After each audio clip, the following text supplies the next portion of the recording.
All right, Erev Tov, everyone. Good evening. Welcome to this week's shir on Parshat Vayeitzei. As of course we're all aware, the Sefer Bereshit is a continuous story, as are the other Svarim. This one is, of course, of the Avot, and we last left Yaakov Avinu when he was given the bracha from Yitzchak, and told by both Yitzchak and Rivka that he needed to flee Esav's wrath.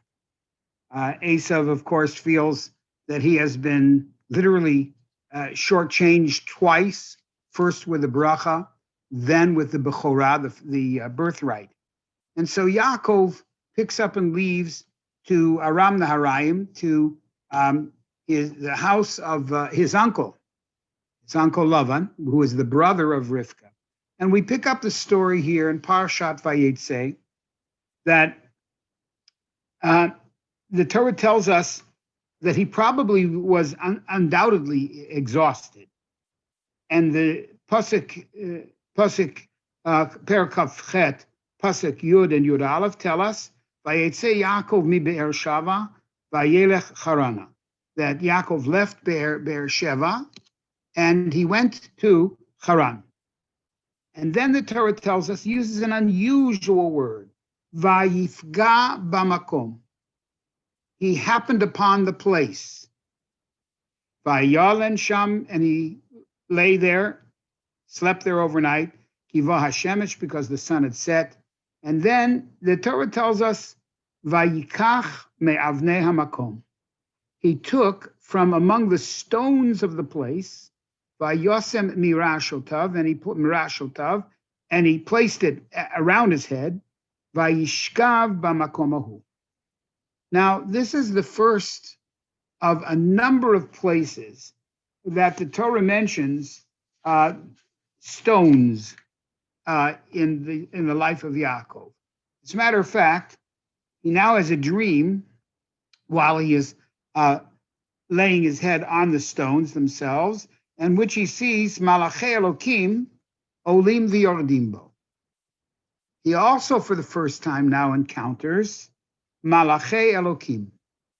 So here, for the first time in Yaakov's life, we find two very important images that seem to represent a theme in his life, and they are stones and angels and stones.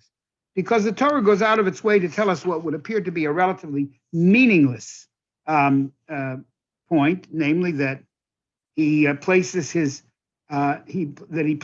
head on stones, and he created for himself a stone pillow, so to speak. That, while of course might be interesting, nevertheless does not seem to be of significance. But then he has the dream of the Sulam Mutza, and with that its feet mutzavot arza v'rosho magia hashamayma, that the feet of the base of the ladder is firmly implanted in the ground, and its top is in Shamayim. And there, of course, HaKadosh Baruch Hu confirms for Yaakov that indeed he's going to be able to return to the land. He makes a vow that even should he become rich, even should he become a person of great stature, he will not forsake HaKadosh Baruch Hu. And he makes the statement in Pasuk Yud Pasuk Yud Chet, Vayashkem Yaakov baboker. Yaakov got up in the morning, Vayikach et ha'even, and he took the even, the stone, asher sam mirashotav, that he had placed at his head, Vayasem ota matzeva. He made it a matzeva. Now the word matzeva comes from the shoresh natzov, nun tzadi bet, and it means to be set upright. So we have, for example, the word, we have Lot's wife is called Nitziv Melach. She became a pillar, upright pillar of salt. Atem nitzavim hayom, says Moshe Rabbeinu. You are standing upright today. And the word matzeva, which we use very often, most often in the when we want to refer to a excuse me, when we wish to refer to a tombstone, especially a dedication, we call it hakamat matzeva. So the word matzeva really comes from the shoresh natsov, which means to be set upright.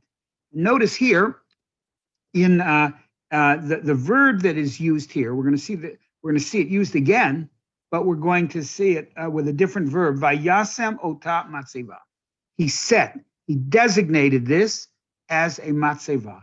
Now, matzeva is usually some form of a monument to remind us of either a special event or a special person who is associated, either because they're buried there or because of some act that is associated with them. We put up a matzeva.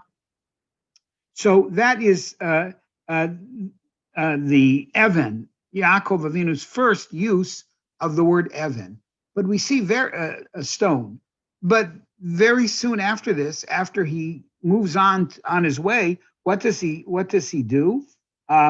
He encounters a well when he actually gets to Aram Naharaim, when he actually gets to the house of Lavan, and there, what does he see? Shepherds around a well with a huge stone which is over the well itself. And when he asks why they are waiting around, so they say, we are waiting for the shepherds to come and the other shepherds to come, and together they will be able to remove the Evan, this stone, this inanimate object from the well. And of course, the story is well known. Yaakov sees Rachel, and he is overwhelmed by his attraction to her. And vayagel et ha'even me'al pi ha'be'er. He removes himself what would normally take the strength of several men. He himself summoned the strength to remove the stone from the well. By the way, this particular instance is a stark contrast to Yitzchak finding his soulmate. Yitzchak Rivka was actually brought with her consent to Yitzchak, but it was basically a shidduch date, a shidduch attraction. A third party comes along, Eliezer. He finds the person that he feels is suitable, as we spoke about and we learned last week, and they get married. Vayeh haveha. First, Yitzchak took Rivka into his tent, into Sarah's tent, and then Vayeh haveha. Then love came. First came the feeling that this is a person with whom he wanted to share his life. She had all of the midot and the characteristics and the persona that he was looking for. And so she came to the tent of Sarah Imenu, and Chazal tell us that it was that there was indications of that this was the right person, and therefore that's how they got together. But on the other hand, here we have what one would have to say seems to be somewhat of romantic love. That here, as soon as Yaakov saw Rachel, he immediately realized that she was someone so very special and how he did it, sometimes you can't even tell, but that's what he seemed to know, and therefore he came and he gave expressions of affection to her immediately. In either case, that has to do with their original, shall we say, the beginning of their courtship. Then, of course, they got married. The third incident comes when, at the very end of this Parsha, the third incident comes at the very end of Parshat Vayeitzei, where Yaakov, where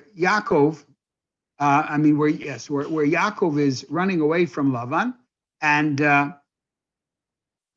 with his family. Lavan is chasing him, and because Lavan had, of course, fewer people, and Yaakov had younger children, so of course Lavan caught up with him, and we see the at that point that they make a brit, they make a covenant together, in which whether it's a covenant or a contract. We'll talk about in a moment. But the contract covenant is sealed. The brit, however we want to refer to that brit, is sealed through the establishment, on the one hand, with Yaakov with a matzeva. Vayikach Yaakov even. Yaakov took a single stone. Vayirimeha matzeva. It doesn't say vayasem. It says vayirimeha. From the word, the shoresh room, he elevated it to become a matzeva. Whereas at the time of Beit El, where he had his dream of the Sulam, there vayasem otam matzeva. He designated it as a matzeva. We'll talk about the difference between the two, but once again, we have stones coming into the life of Yaakov Avinu. And then we find that, of course, he sees Malachim coming. The next morning, he and Lavan get up, and what does Yaakov see? He sees an entourage of Malachim. So once again, Yaakov encounters both stones and Malachim. And then, of course, in next week's Parsha, at the very beginning of the Parsha, it says, Vayishlach Yaakov Malachim lefanav. Once again, Rashi claims they are actually angels, whereas Unkala says, no, they were people. That we may deal with next week in Mirz Hashem and Parshat Vayishlach. But nevertheless, the term Malachim is used. And then finally, the famous Hamalach Hagoeloti Mikora, Uyivarech et Hanarim. Yaakov then once again invokes the Malach who had protected and redeemed him. So, what is the significance of, and only in Yaakov's life, what is the significance of the stones and the angels? It would seem to be one possible interpretation is that Yaakov's life, of course, becomes the centerpiece of the, or shall we say better, the springboard of Jewish existence. It is from Yaakov, whose all of his sons followed the Derech Hashem with their flaws, whatever it may be. We all have flaws, but nevertheless, they all remain true to the heritage of Yaakov Avinu and to Yitzchak. It was not so with Avraham Avinu. Ishmael did not follow. It was not true with Yitzchak. Esav did not follow.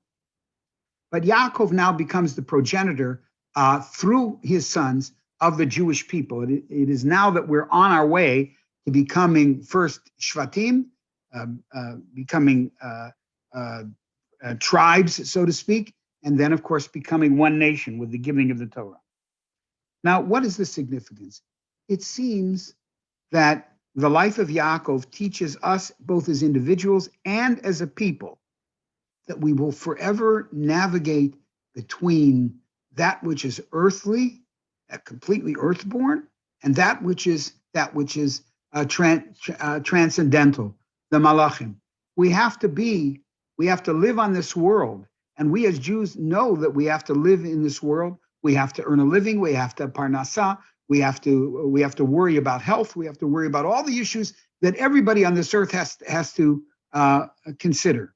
But on the other hand, we need to be Roshel Magia Shamayim, that the ultimate top of the Jewish world is Bashamayim. It is heavenward.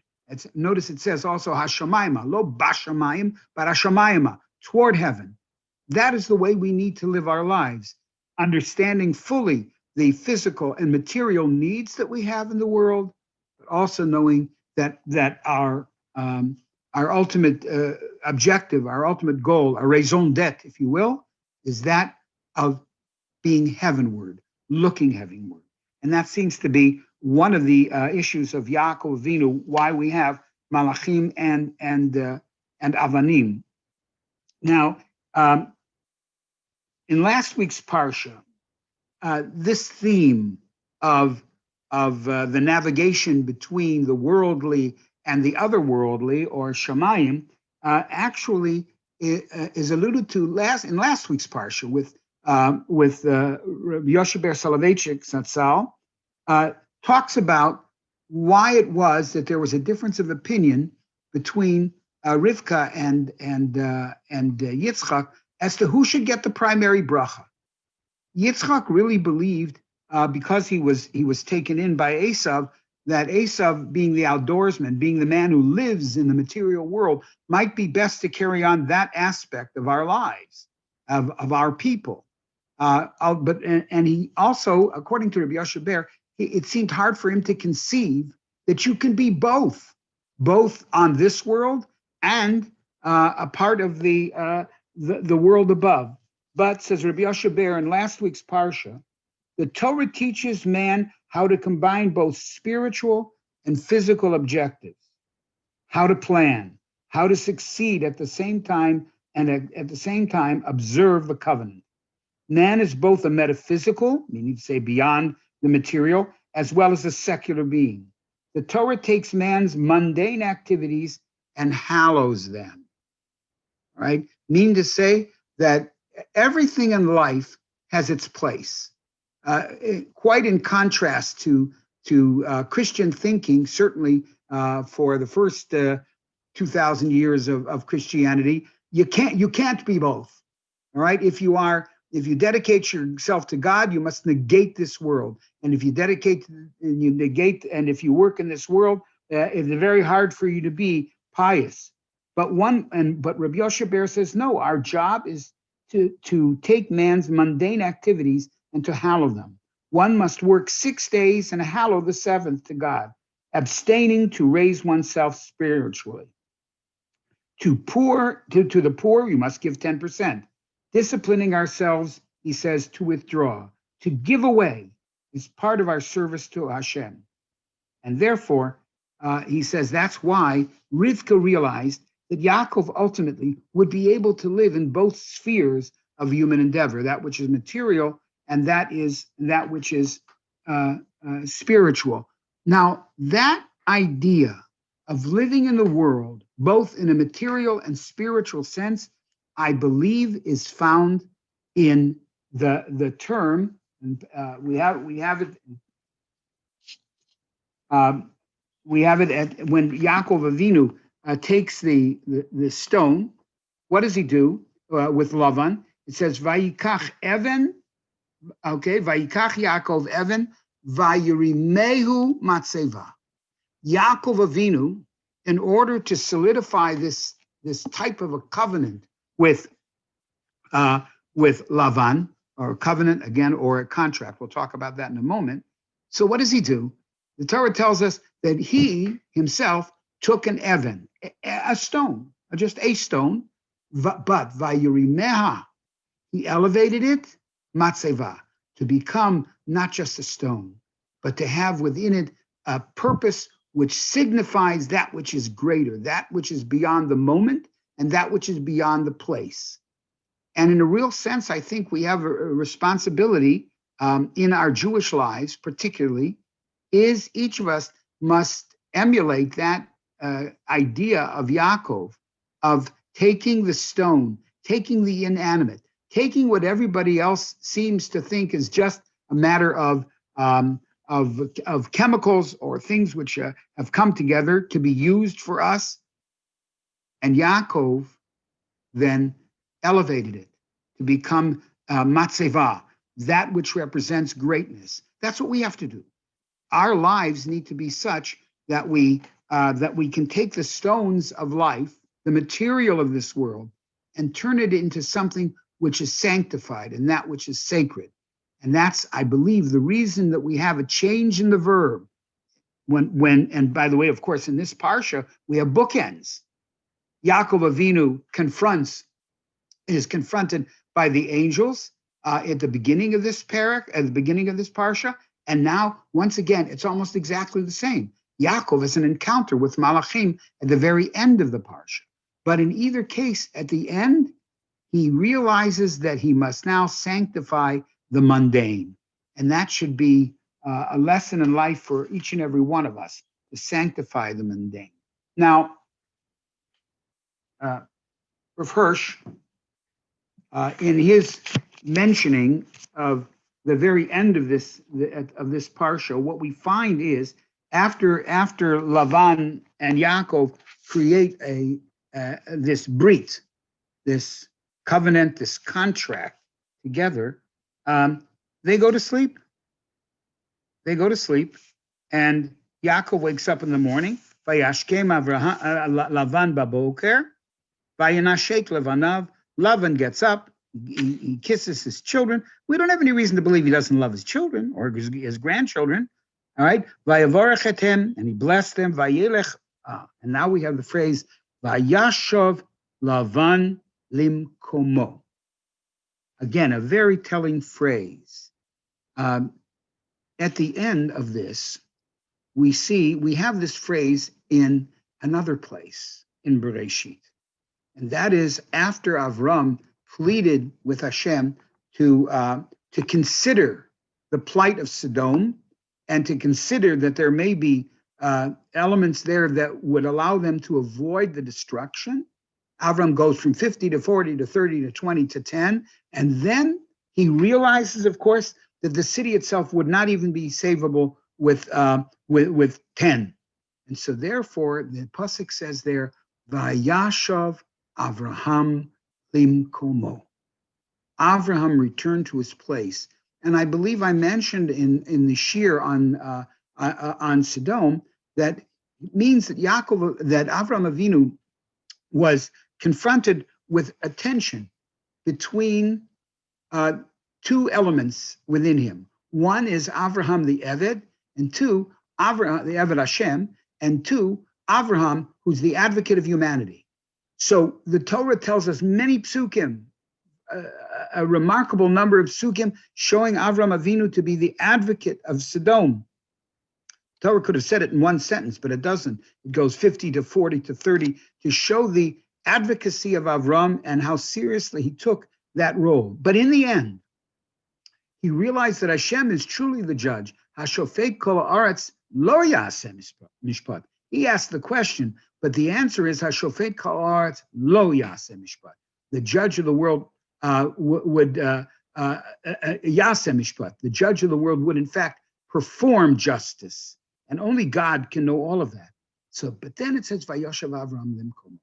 There it says Avraham then returned to his place. He started as an Eved Hashem. He rose to the advocacy of humanity, which was his role. But then when he realized he had done all that he could do, Vayashav Avraham limkomo. He returned to his place. He realized in the end he's just a man. And being just a man, he now is an Eved Hashem. He returns to that element. Now here, in Perek Lamed Bet, Pasuk Aleph, it says when Lavan got up, Vayashav Lavan limkomo. Lavan returned to his place. And the Meforshim say that it doesn't mean he just went back home, because then it could have said Leveto. But limkomo, he went back to what he was before he met Yaakov. Certainly for 20 years, Yaakov Avinu had a profound influence upon him, certainly upon his family, and maybe upon everyone else. But when he returned home, so he returned home to become the same Lavan that he always was. Another lesson for us, that it's not easy. On Yom Kippur, we daven, we make certain promises to ourselves, to some degree to Hashem. And even just this day in class, one of my students says, but I always return to what I was. But we don't really always return to what we are.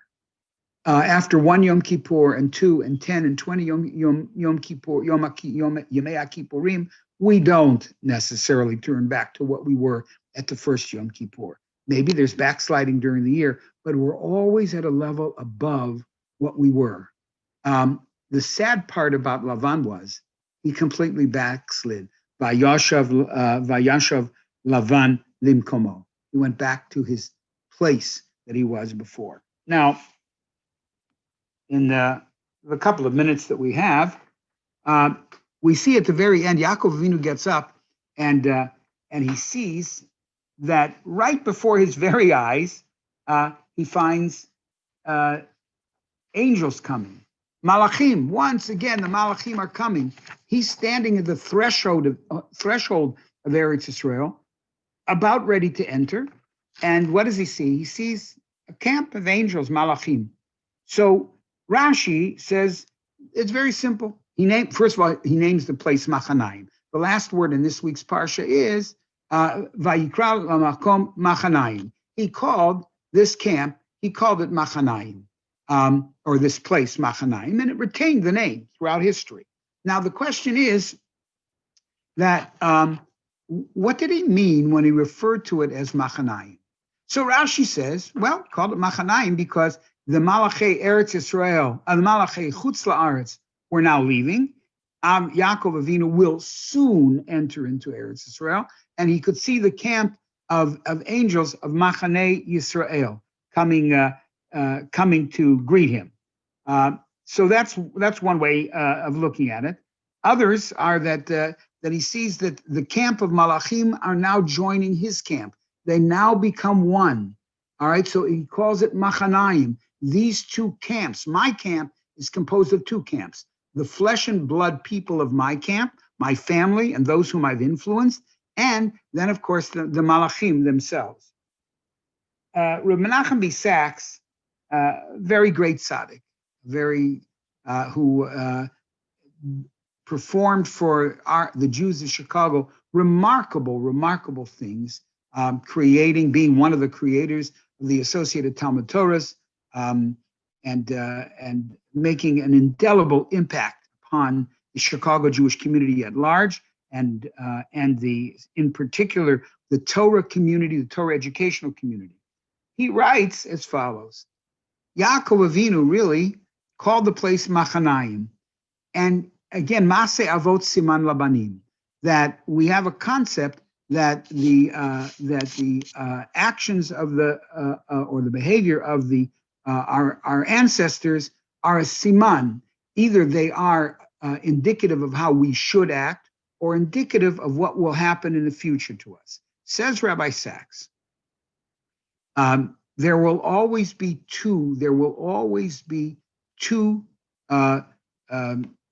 powers seeking to drive us from Eretz Yisrael, or to prevent us from going to Eretz Yisrael. He said one is the pull of Gullus. The pull of Gullus is represented in Lavan. Lavan was a materialist, and of course he was able to achieve a lot due to Yaakov. But there is the pull of Gullus, which prevents us from a complete attachment to Eretz Yisrael.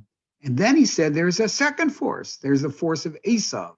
In this case, it's the forces inside Eretz Yisrael with in this case the Palestinians, or when let us hope and pray that it's beginning to break. But the resistance to having Jews in Eretz Yisrael is to push them out. So one is to pull the Jews into Golus. The other is to push the Jews outside of Eretz Yisrael. And Yaakov Avinu called that Machanaim, and that Machanaim would be with us throughout history.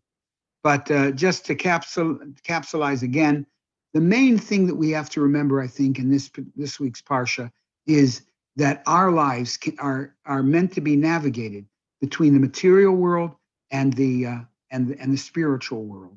We find that with Yaakov through the angels. They represent the spiritual world, and the stones, which represent the physical world. And just as Yaakov Avinu was able to successfully navigate that world, so may we be able to do so as well. I wish everybody, number one, a very pleasant Thanksgiving, meaningful in whatever way that you make it, and certainly Shabbos, which will follow. And may you all have a wonderful Shabbos, and hopefully we'll see each other next week. Thank you very much, Rabbi Myers, as always. Have a great weekend. Thank you, Rabbi. Thanks, Rabbi. Thank you. Hi.